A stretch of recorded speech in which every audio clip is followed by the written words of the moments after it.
আদাব এবং ইসলাম আলাইকুম। মাননীয় প্রধানমন্ত্রী রাষ্ট্রনায়ক শেখ হাসিনা,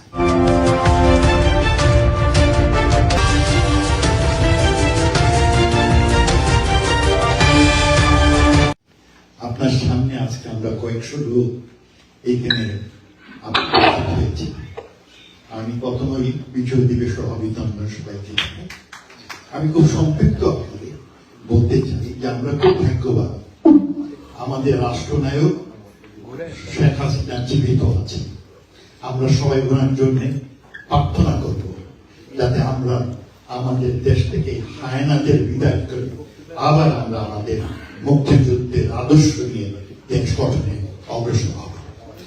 আমি পাঁচটি জিনিস তুলে ধরতে চাই। এক, যে আপনাদের সবাইকে ধৈর্য ধরতে হবে।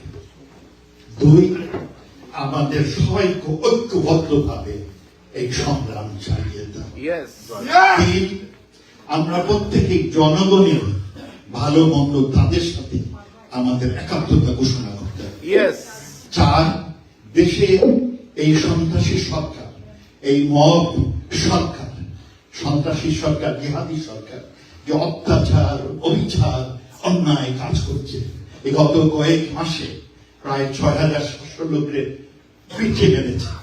এই সব তথ্য আমরা যে যেখানে পাই সংগ্রহ করে প্রচার করব।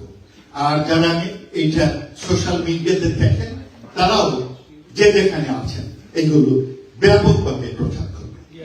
আর আমার দুটো দাবি হচ্ছে, আমরা দাবি করব যে আওয়ামী লীগ দেশের বৃহত্তম দল, যার এখন গ্রহণযোগ্যতা প্রায় 65 থেকে 70%, যা গ্রহণযোগ্যতা 70%, সেই দলকে নিষিদ্ধ ঘোষণা বাতিল করতে হবে।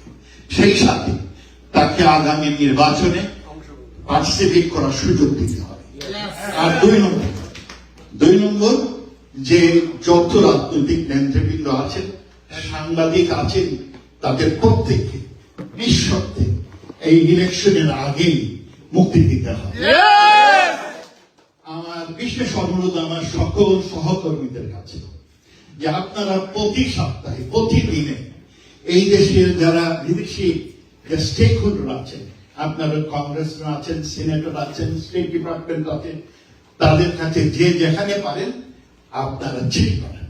আমি আপনাদের বলি, আমি প্রত্যেক সপ্তাহে সেক্রেটারি অফ স্টেট রুবিওর কাছ থেকে আমি প্রত্যেক সপ্তাহে অ্যাকনোলেজমেন্ট পাই। ওনার অফিস থেকে বলেন যে আব্দুল্লাহ রিসিভ ইউর মেইল।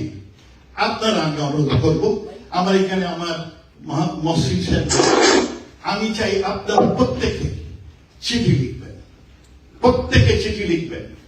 একটা চিঠি না, শত শত চিঠি যখন যাবে তখন